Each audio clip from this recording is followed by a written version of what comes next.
Start करते हैं student की लास्ट लेक्चर में हम लोग देखे थे पूरा सेल साइकिल के बारे में कंप्लीट स्टडी किए थे, जिसमें G1 फेज, एस फेज और G2 फेज के बारे में हम लोग क्या किए थे, पूरे डिटेल से स्टडी किए थे। अब उसमें अगला जो फेज है वो हमारा है एम फेज। एम फेज में जो है उसको दो भागों में हम लोग डिवाइड किए थे, एक कैरियोकाइनेसिस और दूसरा किसमें किए थे, बोलिए, साइटोकाइनेसिस में। तो कैरियोकाइनेसिस जो है उसको भी 4 फेज के अंदर डिवाइड किया जाता है। अब 4 फेज कौन कौन से होते हैं भाई? पहला होता है इसमें प्रोफेज, दूसरा होता है मेटाफेज, तीसरा होता है एनाफेज, चौथा होता है टेलोफेज। अरे ठीक है, तो बात आता है कि स्टूडेंट लोग बोलता है कि सर इसको याद कैसे करें, कुछ ऐसा है क्या कि कौन प्रोफेज है, फिर मेटाफेज आएगा, फिर टेलोफेज, एनाफेज, ये सब जो है, ये जो भी फेजेस हैं उसको याद करने का एक ट्रिक है, वो है जैसे पुराना मैट। पुराना मैट, मैट मतलब क्या होता है, चटाई, यानी कि पुराना चटाई। तो पी से क्या हो जाएगा बताइए, प्रोफेज, और एम से क्या हो जाएगा स्टूडेंट, मेटाफेज, और ए से क्या हो जाएगा, एनाफेज, और टी से क्या हो जाएगा, टेलोफेज। तो ठीक है, तो ये अगर पुराना मैट का ट्रिक अगर आप याद रखिएगा तो आपको ये जो है सीक्वेंस वाइज कि पहले प्रोफेज आएगा, मेटाफेज आएगा, एनाफेज आएगा और टेलोफेज आएगा। इसके बाद जब ये एम फेज में ये सब फेजेस जब गुजर जाते हैं तब जाकर के क्या आता है हमारा साइटोकाइनेसिस, यानी कि सेल का जो है डिवीजन होगा, यानी कि वहां पे साइटोप्लाज्म का डिवीजन हो जाएगा।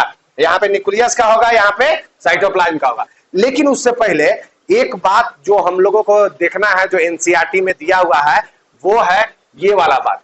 एनसीईआरटी बोलता है कि ड्यूरिंग एस फेज, किस फेज में, एस फेज के अंदर ये देखने के लिए मिलता है कि यहाँ पे देखिए बोलता है कि डीएनए अगर पर सेल का बात करें, यानी कि अगर इस एस फेज में बात करें, जैसे यहाँ पे अगर हम डीएनए का बात करें तो डीएनए अगर यहाँ पे जैसे शुरुआत हुआ, G1 फेज क्या है, प्रिपरेशन हो रहा है, तो इसमें अगर डीएनए का अगर हम संख्या ले तो कितना आएगा, 2C। ये बोलता है एनसीईआरटी बोलता है कि 2 किलो मान लेते हैं, 2 किलो या 2C यहाँ पे ले लिया है, समझने के लिए समझिएगा।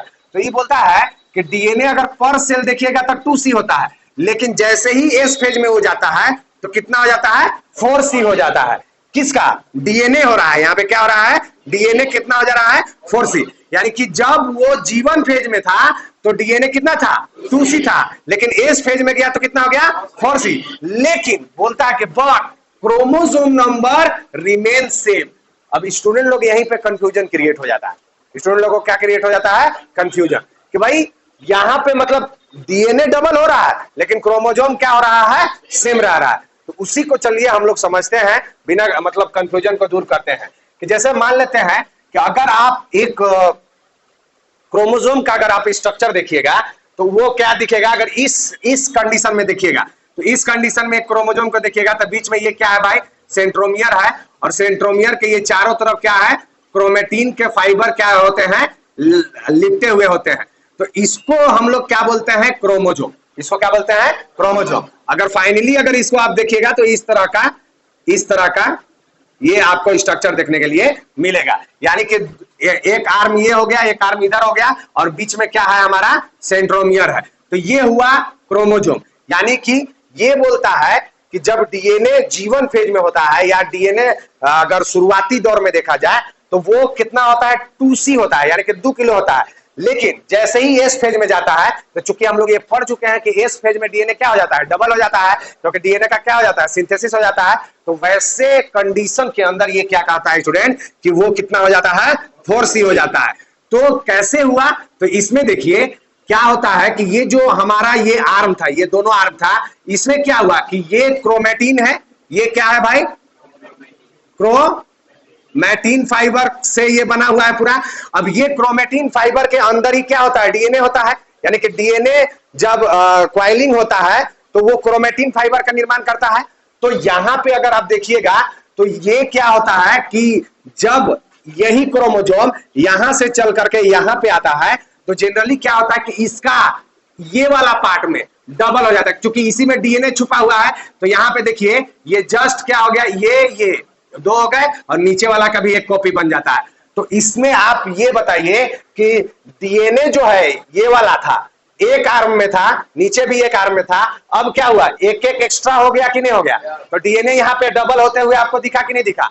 यानी कि डीएनए का तो क्या हो गया, डबलिंग। लेकिन अब देखिए क्रोमोजोम अभी भी एक था और क्रोमोजोम यहां पर भी, क्रोमोजोम का आप संख्या कैसे निर्धारित करते हैं? अगर सेंट्रोमियर से अटैच है, वो सेंट्रोमियर से अटैच अगर रहता है तो उसको हम लोग क्या बोलते हैं कि उसका संख्या एक है, अगर एक आर्म अटैच है तो यहां पर भी देखिए अभी भी सेंट्रोमियर क्या है, एक ही है, और यहां पर भी सेंट्रोमियर क्या है, एक ही है। तो अभी भी क्रोमोजोम के संख्या में बदलाव हुआ है क्या? नहीं। यहां पे क्या हुआ है, खाली डीएनए का जो आर्म था वो क्या हो गया है, डबल हो गया है। इसीलिए एनसीईआरटी में कहता है कि डीएनए पर सेल अगर देखिएगा तो शुरुआत में रहता है 2C, लेकिन यहां पे क्या हो जाता है, 4C हो जाता है। लेकिन अगर क्रोमोजोम का अगर बोलेंगे तो क्रोमोजोम अगर यहाँ पे अगर 2 क्रोमोजोम है तो यहां पर भी क्या रहेगा, 2 ही क्रोमोजोम रहेगा। यस या नो? ये 2 से 2 क्रोमोजोम रहता है। क्यों भाई? क्योंकि क्रोमोजोम को अगर अलग करना है तो सेंट्रोमियर को अलग करना होगा। वो कहां पे होता है, तो आगे पढ़िएगा एम फेज में, जब आपका यहाँ पे एना फेज में जब जाइएगा ना तो वहां पे देखिएगा कि वहां पे क्रोमोजोम क्या हो जाते हैं, डबल हो जाते हैं। समझ में आ रहा है ना? तो उस अवस्था में हम लोग देखेंगे। लेकिन यहाँ पे क्या हो रहा है कि चूंकि सेंट्रोमियर यहाँ पर भी एक, सेंट्रोमियर यहाँ पर भी एक, तो क्रोमोजोम का संख्या एक ही काउंट होगा। लेकिन डीएनए का अगर बात करेंगे तो डीएनए क्या हो जाएगा, डबल हो जाएगा। और जैसे डबल होता है तो दोनों को क्या बोला जाता है, सिस्टर क्रोमेटिड ऑफ क्रोमोजोम। यानी कि एक ही क्रोमोजोम के दो क्या हो गए, सिस्टर हो गए। ये क्या हो गए, दो सिस्टर हो गए। तो ये इस तरह से आपको कंफ्यूजन नहीं करना है कि डीएनए जो है भाई वो क्या हो गया था, डीएनए तो डबल हो गया था लेकिन क्रोमोजोम डबल क्यों नहीं हुआ, तो उसके पीछे का लॉजिक समझ में आया? अरे यस या नो?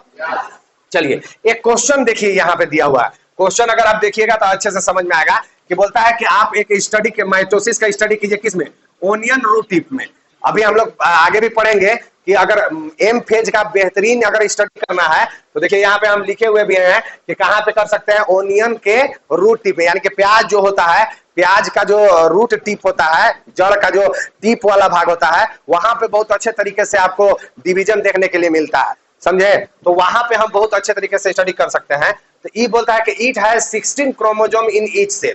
ये बोलता है कि एक सेल के अंदर 16 क्रोमोजोम है। यानी कि जीवन फेज में कितना है क्रोमोजोम, 16 है। देखना, ध्यान देना, ये फिगर आपको पूरा इस क्वेश्चन को सोल्व करने में मदद करेगा। तो फिर बोलता है can you tell how many chromosome will the cell have at G one phase, after S phase and after M phase. तो पहले ये बताता है कि आप हमको बताइए कि जो क्रोमोजोम की संख्या है जीवन में कितना होगा, एस में कितना होगा और एम फेज में कितना होगा। तो क्या आप बता सकते हैं इसका संख्या? देखिए शुरुआत में क्या है, क्रोमोजोम नंबर कितना है, 16। यानी कि 2n इक्वल टू कितना है, 16। यानी कि एक सेल के अंदर कितना है, 16 क्रोमोजोम है। ठीक है, तो पहला नंबर क्रोमोजोम की संख्या बोल रहा है। तो अब बताइए कि कोई भी सेल, यहां पे एक सेल है, अब ये सेल के में क्रोमोजोम की संख्या कितना है, 16 है। तो ये बताइए जीवन फेज में क्रोमोजोम की संख्या बदलेगा क्या, तो कितना होगा? तो यहाँ पे हम लिख सकते हैं कि क्रोमोजोम की संख्या 16 होगा। अरे यस या नो? यानी कि 16 क्रोमोजोम होगा। अरे यस या नो? इसके बाद एस फेज में हम लिख सकते हैं क्या, एस फेज में बदलेगा क्या क्रोमोजोम की संख्या, तो कितना होगा, 16 क्रोमोजोम होगा। अरे यस या नो? अब यहां पे बताइए, अरे सॉरी एम फेज में बताइए।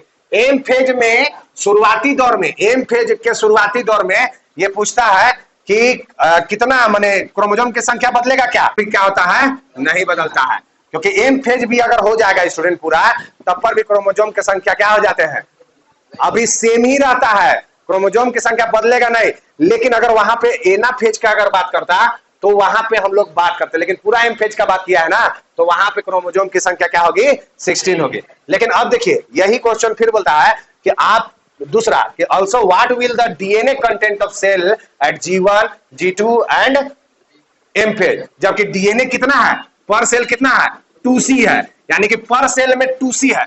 16 था तो 16 सब में सेम हो गया, और एक सेल में डीएनए की संख्या कितना है, 2C है। तो ये बताइए जीवन में कितना होगा, जीवन में कितना होगा, 2C। लेकिन एस में कितना होगा, 4C होगा। बहुत अच्छा। और एम में कितना होगा, अरे एम फेज यानी कि डिवीजन हो जाएगा, अलग अलग हो जाएगा। फाइनली जब डिवीजन हो जाएगा तो कितना बचेगा, 2C ही बचेगा। कितना बचेगा, 2C बचेगा। कितना बचेगा, 2C। क्योंकि यहाँ पे क्या हो जाता है, ये सब यहाँ पे देखो, कंफ्यूजन ये एम फेज को अगर तुम देखोगे तो यहाँ एम फेज में हम 16 क्रोमोजोम ही क्यों लिखे हैं, क्योंकि ये कंप्लीटली एम फेज के बारे में बात कर रहा है कि एम फेज जब खत्म हो जाएगा तो कितना बचेगा।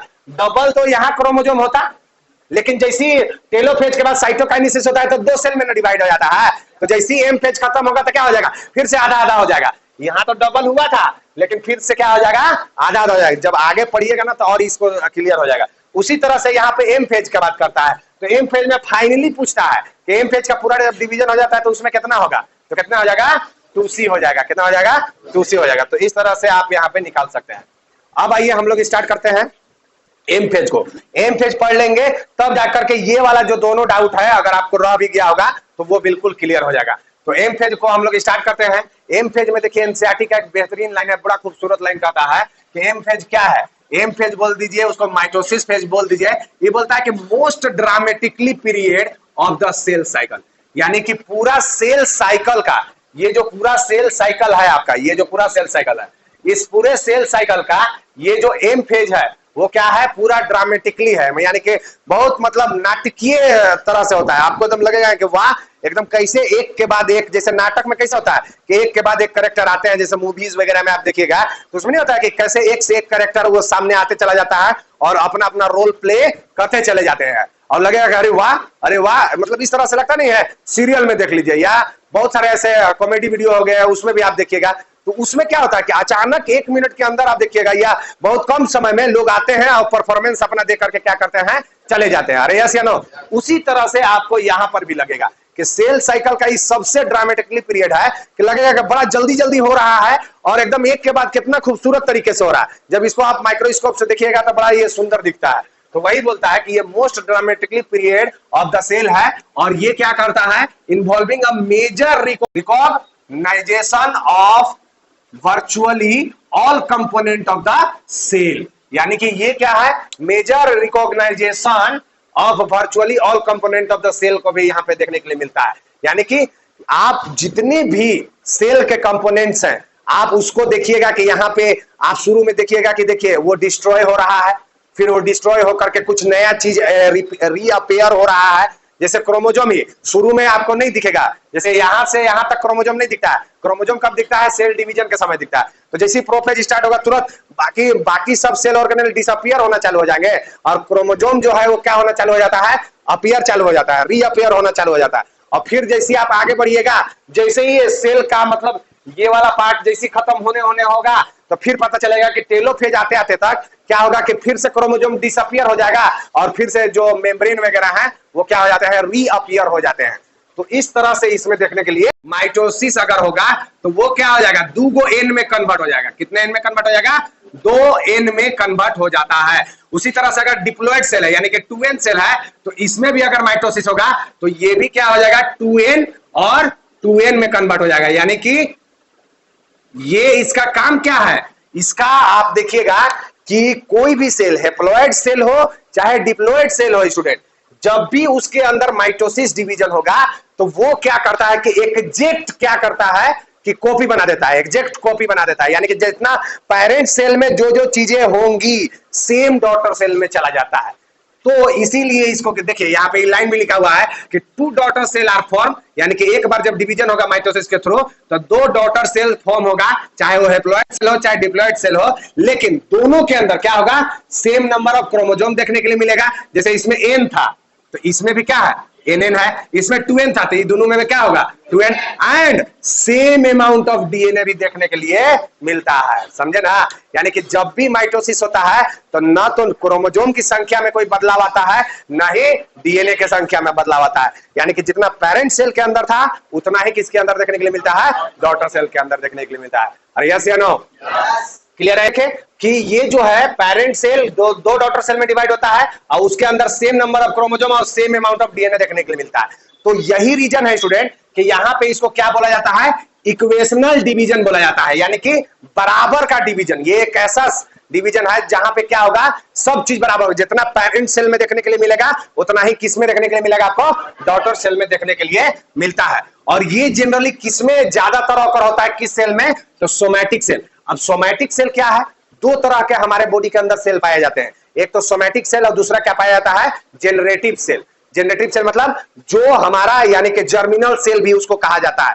तो जर्मिनल सेल यानी कि जो हमारे टेस्टिस और हमारे ओवरी के अंदर पाए जाते हैं वो हुआ जर्मिनल सेल, और बाकी उसके अलावा जितने भी बॉडी के अंदर सेल हैं they all are the somatic cell. यही रीजन है कि अगर हाथ कटा तो हाथ तरी सेल डेवलप होते हैं, चेहरा में अगर गाल कटा तो गाल की तरह डेवलप होते हैं। वैसे ही कहीं पर भी बॉडी के अंदर कोई भी चीज डैमेज हुआ तो जब भी सेल भराता है वहां पे तो आप देखिएगा कि जस्ट वैसा ही सेल वहां पे भरा रहा है। अरे यस या नो, भराता है ना। तो इसीलिए इसको क्या बोला जाता है, इसको एक और नाम दिया जाता है सोमैटिक डिवीजन। तो इक्वेशनल डिवीजन क्यों कहा गया है, समझ में आ गया? क्योंकि ये बराबर में सब चीज बराबर जाता है जितना पेरेंट में है। और ये सोमैटिक डिवीजन क्यों कहा गया, ये समझ में आ गया? यस। तो चलिए अब ये पूछता है कि माइटोसिस का सिग्निफिकेंस क्या है, माइटोसिस से क्या होता है। तो ये क्या होता है कि मल्टी सेलुलर ऑर्गेनिज्म के अंदर अगर आप देखिएगा तो ग्रोथ देखने के लिए मिलेगा। क्या देखने के लिए मिलेगा? ग्रोथ। यानी कि मल्टी सेलुलर ऑर्गेनिज्म जो है माइटोसिस के थ्रू ही क्या करते हैं, ग्रोथ करते हैं। अरे फॉर एग्जांपल हम ही लोग अपने आप को ले लो ना, हम लोग शुरुआत दौर में क्या थे, एक ओवा एक स्पर्म, दोनों मिला दोनों हैप्लॉइड। जब मिला तो हम लोग हुए डिप्लॉइड। तो डिप्लॉइड होने के बाद क्या हुआ, जैसे ये है ओवा और ये क्या है स्पर्म, ये दोनों जब आपस में मिले तो क्या बने थे, याद कीजिए ये क्या बना था, जाइगोट बना था ना। अरे जाइगोट बना था, और यही जाइगोट क्या किया, फिर बाद में डिवीजन करते गया, डिवीजन करते गया, डिवीजन करते गया। तो वो डिवीजन कौन सा डिवीजन होता है, वो कुछ और नहीं, वो कौन सा डिवीजन है, माइटोसिस ही है। कौन सा है, माइटोसिस। यानी कि कोई भी ऑर्गेनिज्म का अगर बॉडी का साइज बढ़ाना है तो उसको क्या करना होगा, उसको माइटोसिस करना होगा। अरे यस या नो। तो इस तरह से इसीलिए ये जितने भी मल्टी सेलुलर ऑर्गेनिज्म है उनके बॉडी का साइज को बढ़ाने का कौन काम करता है, माइटोसिस। और दूसरा सेल का रिपेयर करने का काम करता है, कब, जब इंजरी हो जाता है तब। यानी कि कभी आप गिर गए, चोट लग गया, आपको पैर टूट गया, हाथ टूट गया, या उसमें पूरा स्किन कट के हट गया, या कभी हाथ कट जाता है, तो वैसे कंडीशन में आपको क्या देखने के लिए मिलेगा कि माइटोसिस ही हो करके वहां पे सेल क्या करता है, अपने आप को भरता है। अरे ठीक है। तो इस तरह से स्टूडेंट हम लोगों ने इसको किया। अब आगे हम लोग क्या करने वाले हैं कि अब इसमें हम लोग क्या करेंगे कि ये जो एम फेज है अब इसको पूरा डिटेल से लेंगे, यानी कि प्रो फेज में क्या होता है, मेटा फेज में क्या होता है, एना फेज में क्या होता है और टेलो फेज में क्या होता है। अब इसको डिटेल से देखने जा रहे हैं, तब तक इसको आप लोग नोट